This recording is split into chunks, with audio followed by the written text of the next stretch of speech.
Welcome into this edition of Dolphins Today. Fired up to be with you. My name is Jake Riepma, host of Dolphins Today by Chat Sports. And this just in, the Dolphins have been bitten by the injury bug. Just kidding. It's been a lingering problem all season long, and the injuries continue to pile up. So a lot of people in the Dolphins circle are worried about the injuries. And why wouldn't they be? Because every time an injury report comes out, it is lengthy, and this one is no exception. The initial injury report before the wild card matchup against the Kansas City Chiefs has a lot of big names on them, so buckle up. We're going to run through them. Teron Armstead, Deshaun Elliott, Jevon Holland, Xavien Howard, De'Von Achane, Liam Eichenberg, Tyreek Hill, Raheem Mostert, Jalen Ramsey, and Jalen Waddle. All were on the Dolphins' initial injury report, and even though the team is taking it a little bit easier as far as the practice load, there was a walkthrough instead of a full practice on Tuesday. There's a lot of notable injury names on there, so you got to let me know what injury worries you the most. And quite frankly, I don't think there's a wrong answer here, but let me know down in the comments the injury that you're most concerned about, because I've got mine. Glad you asked. The injury that I'm most worried about, and again, there's actually several, but what Joe Shad pointed out on Twitter last night caused me to lose a little bit of sleep. Tyreek Hill now has an ankle injury and quad injuries heading into his return to Kansas City. He's dealing with a couple of different injuries, and we know about the personal stuff he was dealing with last week with his house catching on fire and a lot of it being damaged. And if you watched Hard Knocks, you kind of saw the inside or behind-the-scenes footage of all of that, and it's a lot to weigh on an individual. So both physically and mentally, I am a little bit worried about Tyreek Hill, especially when you combine that with the fact that you could make the case he's the most important piece to this Dolphins team and Dolphins offense for sure. And everything weighing on the guy, I hope he's able to put his best foot forward in that wild card matchup against his former team, no less, the Kansas City Chiefs. Now, injuries are a part of the game, but it feels like this is getting a little ridiculous, and there's no time to cry over spilled milk. The injuries have happened, and again, it is a lengthy injury report, and this is on top of the guys that we already knew were injured that have been lost for the season, and I don't have to remind you, but guys like Bradley Chubb, Jaelan Phillips, Connor Williams, I mean, the list goes on, and these are the guys we're hoping to have for Saturday's game against the Kansas City Chiefs. So I need some positive news, and for that, I am turning to Jalen Waddle. Quick update on him is he was a limited participant in practice earlier this week, so that tells me he is at least trending towards being able to play on Saturday against the Kansas City Chiefs. And remember, he injured that ankle late in the game against the Cowboys in Week 16 on Christmas Eve. It was classified as a high ankle sprain, and that can be tough. And there's really no exact timetable of your return from a high ankle sprain, but there is no doubt about it. Without Jalen Waddle in the lineup, this offense looks completely different because you miss that complementary component to Tyreek Hill at the wide receiver 1 position. And as we mentioned, maybe Tyreek Hill also in question for Saturday's game. So that said, I am hoping Jalen Waddle can play. Based on him being a limited participant, perhaps it's trending that way. The same can be said with Raheem Mostert, who's also missed the last 2 games. Raheem Mostert led the NFL in rushing touchdowns this season, had a tremendous season. Really could make the case for maybe a comeback player of the year for him or Tua Tagovailoa. But without him in the lineup, the Dolphins offense has really struggled, both against Baltimore and more recently against the Buffalo Bills. And that's not to take anything away from De'Von Achane and Jeff Wilson Jr. for that matter. In fact, I think they both played really, really well. But as a whole, the Dolphins offense is much more lethal with every single member of that explosive offense. And I know that's pointing out the obvious, but the Dolphins would certainly love to have Raheem Mostert back. Now, when Dolphins breaking news happens as it relates to injuries, or any breaking news for that matter, we've got you covered, and that is why you subscribe. We've gained over 12,000 subscribers throughout the course of football season, and that's a testament to each and every one of you, and it is our goal to continue to bring you the best content on YouTube for all your Miami Dolphins content needs. So hit that subscribe button. Give it a trial if you don't like the first week. If feel free to unsubscribe, even though it would break my heart. Now, the Dolphins running back depth chart is as follows, with Raheem Mostert leading the way all season. It's looked really, really good. De'Von Achane has obviously fought his fair share of injuries as well, and Jeff Wilson Jr. kind of reinventing himself a little bit as RB3, but has been solid in the last couple of games in the absence of Raheem Mostert. But you'd love to see them at full strength for this playoff game against the Kansas City Chiefs. And with De'Von Achane, especially in the last couple of games, kind of receiving the bulk of carries, it was pretty impressive to look at his final 2023 season stats as a whole and see that he's the first player in NFL history to average over 6 yards a carry, 6.5 yards per carry with over 100 carries. No player in NFL history had ever averaged that amount of yards per carry with at least 100 carries. That's a shout out to De'Von Achane and the offensive line for that matter.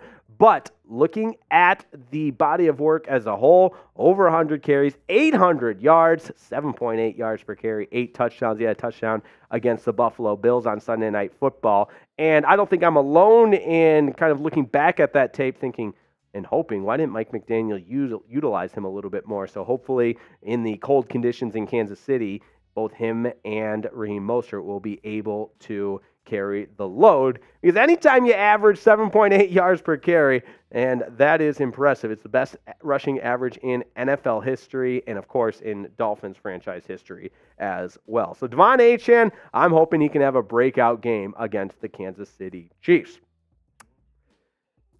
No doubt about it. I think it would be great for the Dolphins to feed De'Von Achane because he can be an X factor in this game. So feed him, feed him, feed him. Don't go away from it like the Dolphins did in that second half against the Buffalo Bills. You got to keep feeding De'Von Achane. So I ask you, what is your confidence level in the Dolphins offense? I want you to scale it for me in the comments, 1 through 10. If you believe they'll turn it around and kind of return to that prominent offense that they were early in the season where they were on pace to set several NFL records, let me know. Or if you're not so confident and you think that offense that had just 17 plays in the second half on 5 possessions that punted just about every time unless it was a turnover, go ahead and type 1 in the comments. But either way, let me know. Now, coming up, we've got more injury news to get to because I warned you, it is a long injury report. And with that, we're also going to dissect who could step up for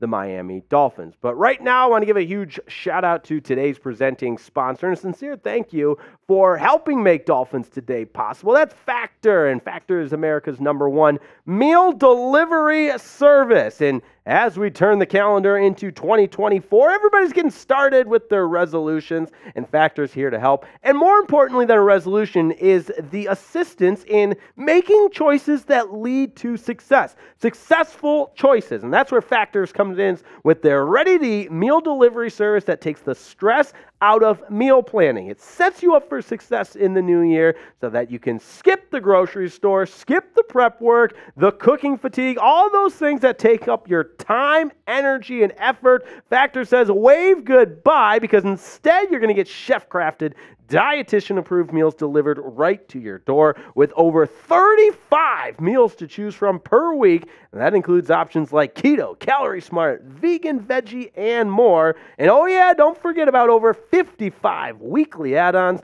So you'll have a ton of nutritious and flavorful options to kickstart your resolutions. But listen up when I tell you this. The delivery right to your door, you can't beat. You open up the door, your meals are there, it takes 2 minutes to heat up, and then you throw away the mess. It literally is the easiest thing, and that helps you eat healthy and nutritious options. So all you got to do is go to factormeals.com/FinsChat50. It's factormeals.com/FinsChat50. Use that promo code FinsChat50 to get 50% off.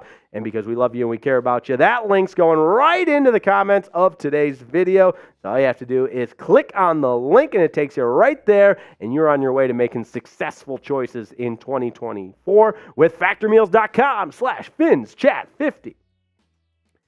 I'm going to sound like a broken record, but at the same time, it's worth pointing out. It feels like everyone is injured for the Miami Dolphins, but there's no excuses. If you watch Hard Knocks, Mike McDaniel and his staff certainly alluded to the fact that you got to have a next man up mentality. And specifically with the Dolphins defensive end room, defensive line room, edge rusher, outside linebacker, however you want to phrase it, that includes guys like Melvin Ingram, Emmanuel Ogbah, Justin Houston, and Bruce Irvin, the latter two who are brand new to the Miami Dolphins because of the lingering injuries that continue to plague the Dolphins' edge rushers, starting with Jaelan Phillips on Black Friday, Bradley Chubb in the Week 17 game against the Baltimore Ravens, and then on Sunday Night Football, Andrew Van Ginkel, which is such a shame because all three of those guys were having such great seasons and meant so much to the Dolphins. So to add much-needed depth and to essentially replace the injured players, the Dolphins went out and signed Justin Houston as well as Bruce Irvin. So both those guys, in addition to Melvin Ingram, will be called upon to step up. And I think Melvin Ingram did a great job Sunday Night Football. In fact, he played 58 snaps versus the Bills in that Week 18 game, which was the most snaps he had played since all the way back in 2022 and Week 3 of 2022, no less. So Melvin Ingram going to be called to step up, as will some of the new Dolphins in Bruce Irvin and Justin Houston. Now, with that said, I think playing against a team like the Kansas City Chiefs and Patrick Mahomes is going to require everyone to be all in and put your best foot forward. So Bruce Irvin, new to the squad, welcome. Not a lot of production in 2023. Did play 2 games for the Detroit Lions, and one of them was that December 30th game against the Dallas Cowboys. So it's not like the rust has set in too much there, but he registered a sack and was helping the Lions a little bit, but they parted ways, and so for the Miami Dolphins, it made a lot of sense to bring him in. But when you look at his body of work over the course of his career, that's a guy that has proven himself. He made his mark with Seattle when they won that Super Bowl under former coach Pete Carroll, bye-bye Pete Carroll, but registered over 56.5 sacks over the course of his career. And again, it's a body to fill a much-needed spot on the field at the edge rusher. And the same can be said with Justin Houston. And he started the season with the Carolina Panthers and now is playing for the Miami Dolphins after they signed him earlier this week, I should say, for that exact reason. The edge rushers dropping like flies. And I hate to use the term desperate, but desperate times with all the injuries calls for desperate measures. And Justin Houston with a great opportunity to prove he's still got it, even though he's a little long in the tooth. But another guy with a decorated career that spans over 170 games with over 100 sacks and 185 hits on the quarterback. So it's not complicated at this point. It becomes about getting able bodies in at the edge rusher position to beat the man in front of you and get pressure and ultimately sack the opposing quarterback, which is an area of the Dolphins defense they've been really, really good at this year. They're third in the NFL with 56 total sacks. But again, as we've said time and time again, when you start the postseason, every slate is wiped clean, and it doesn't matter that the Dolphins had 56 sacks which was third in the National Football League. All that matters is that they're able to get to Patrick Mahomes. And in addition to the edge rushers, you got to give a lot of credit to the Dolphins' interior defensive line. Zach Sieler, Christian Wilkins, the salt and pepper combo. Raekwon Davis also contributing at the nose tackle position, but primarily Zach Sieler and Christian Wilkins have been spectacular this season. You look at Zach Sieler's stats, and you might think you're looking at an edge rusher with 10 sacks, 22 quarterback hits, 11 tackles for loss, but no, that production's coming from the defensive tackle position, and in fact, this was finalized after the Week 18 game against the Bills, but 10-plus sacks for Zach Sieler. Oh, yeah, that is a franchise record for a defensive tackle for the Miami Dolphins. So it feels like I use the term franchise record repeatedly with this 2023 Dolphins team because they continue to reach new heights on both sides of the ball. But tremendous season by Zach Sieler, and he will be called upon to have a major role in that game on the Wild Card weekend on Saturday against the Kansas City Chiefs. So I think he can step up, but what do you think? Let me know in the comments. Who's somebody on the defensive side of the ball that steps up for the Miami Dolphins on Saturday? Because based on all the injuries, it could be an unexpected name. So shout them out in the comments. Who's somebody under the radar, or maybe not under the radar? Maybe it's Jalen Ramsey. Look, Ramsey burst onto the scene with 2 picks in his first game, but admittedly, he's kind of been relatively quiet the last couple of games. So who's stepping up for Miami? Let me know. Who's stepping up on the defensive side? Let me know in the comments. And for all your Dolphins content, follow me on Twitter at Jake_Riepma. Every now and then, Chugs and I are tweeting about the Dolphins like we were today. And I appreciate any and all follows on the Twitter for all your latest Dolphins news.